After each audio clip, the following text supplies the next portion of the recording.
Hello बच्चों, let's read the question. कह रहा है सेलेक्ट इनकरेक्ट स्टेटमेंट। ये चार स्टेटमेंट दे रखी है, इनमें से बताना है कौन सी या कौन कौन सी इनकरेक्ट होंगी। ओके बच्चों, कह रहा है कि Li2CO3 is only sparingly soluble in water and no LiHCO3 has been isolated. तो ये स्टेटमेंट तो करेक्ट है बच्चों, लिथियम बाइकार्बोनेट नहीं बनता है। लिथियम कौन है बच्चों? एल्कली मेटल है, ग्रुप 1 का एलिमेंट है। इसके अलावा इसमें लिथियम है, सोडियम है, पोटेशियम है, रुबिडियम है, सीजियम है बच्चों। सबके बाइकार्बोनेट बच्चों हम आइसोलेट कर सकते हैं सॉलिड स्टेट में, लेकिन लिथियम का नहीं होता है। होता क्या है बच्चों, डाउन द ग्रुप जब मूव करते हैं ना, तो हर स्टेप पे एक एडिशनल शेल ऐड होने के कारण साइज क्या करता है, इंक्रीज करता है। तो लिथियम बाइकार्बोनेट ऐसे होगा बच्चों, इसमें जो आपका मेटल होगा बच्चों, ग्रुप 1 के एल्कली मेटल्स के बाइकार्बोनेट्स में कि मेटल एल जैसे लिथियम है, लिथियम प्लस के फॉर्म में, और ये CO3 माइनस होगा बच्चों। ओके, तो यहाँ पर होता क्या है, लिथियम प्लस का ना साइज बहुत छोटा होता है। लिथियम लिथियम प्लस के फॉर्म में होगा, सोडियम सोडियम प्लस की, potassium potassium plus, rubidium rubidium plus, caesium caesium plus के फॉर्म में। ओके बच्चों, तो जो लिथियम प्लस है ना बच्चों, इसका साइज बहुत छोटा है बच्चों, और साइज छोटा होने के कारण ना बच्चों, जो इसका हाइड्रेशन होता है ना बच्चों, वो बहुत तगड़ा होता है। मतलब इसकी हाइड्रेशन एंथैल्पी बहुत ज्यादा होती है। तो जो लिथियम प्लस के सोल्ट्स होते हैं ना, generally they are heavily hydrated. Okay बच्चों, सो ये आपका बच्चों, ये क्योंकि यहाँ पर इसकी हाइड्रेशन एंथैल्पी ज्यादा है बच्चों, हेवीली हाइड्रेटेड है, तो बच्चों ये सॉलिड स्टेट में आइसोलेट नहीं हो पाता है। ओके बच्चों, फिर बात करें अगर Li2CO3 की, Li2CO3 में क्या होगा बच्चों, कार्बोनेट आयन जो है वो आपका एनायन यहाँ पर होगा बच्चों।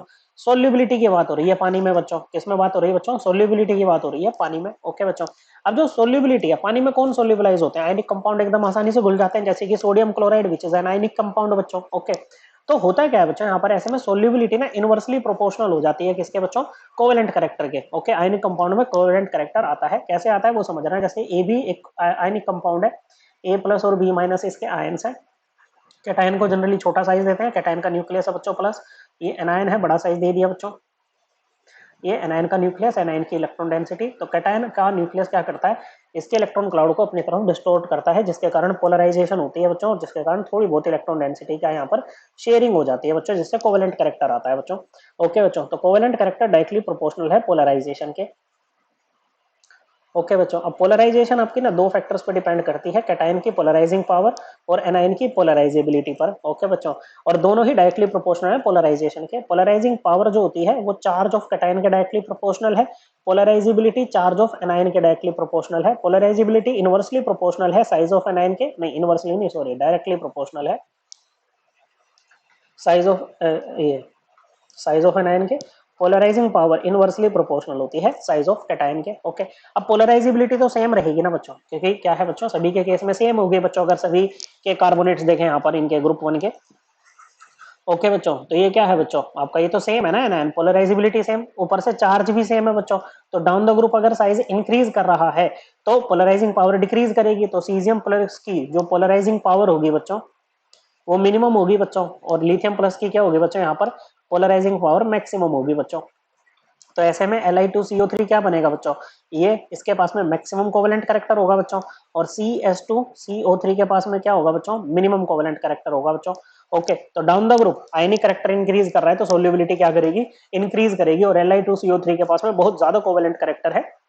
So it is only sparingly soluble in water, completely नहीं घुलता है, थोड़ा बहुत घुल जाता है।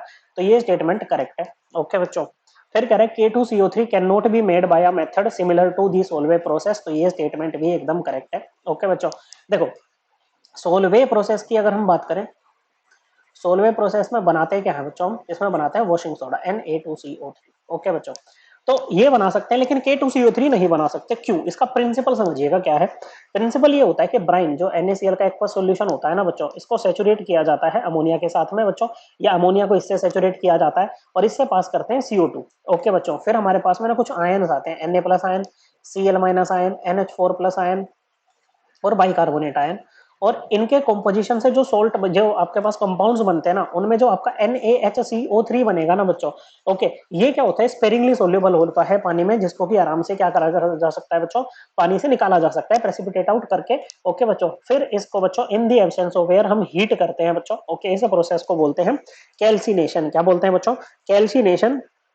और इसमें हमें क्या मिलता है बच्चों, इसमें हमें मिलता है ये सोडियम कार्बोनेट। ओके बच्चों, क्या मिलता है बच्चों, सोडियम कार्बोनेट यहाँ पर मिलता है। ओके बच्चों, तो आपको मिलेगा Na2CO3, साथ में CO2 और H2O, ये सब हमें यहाँ पर मिलता है बच्चों। ओके, लेकिन K2CO3 को नहीं बना सकते ऐसे, क्योंकि K2CO3 बनाओगे तो आपको KCl लेना पड़ेगा बच्चों।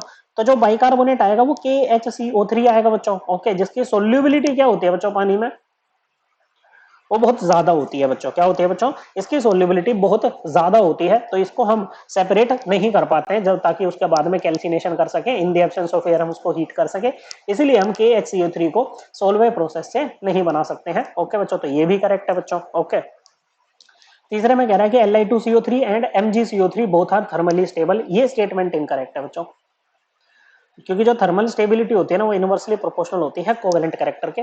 अब यहाँ पर देखो Li2CO3 में सबसे ज्यादा होगा ना कोवेलेंट कैरेक्टर बच्चों, क्या होगा बच्चों, Li2CO3 में सबसे ज्यादा होगा कोवेलेंट कैरेक्टर, तो वो थर्मली लीस्ट स्टेबल होगा बच्चों।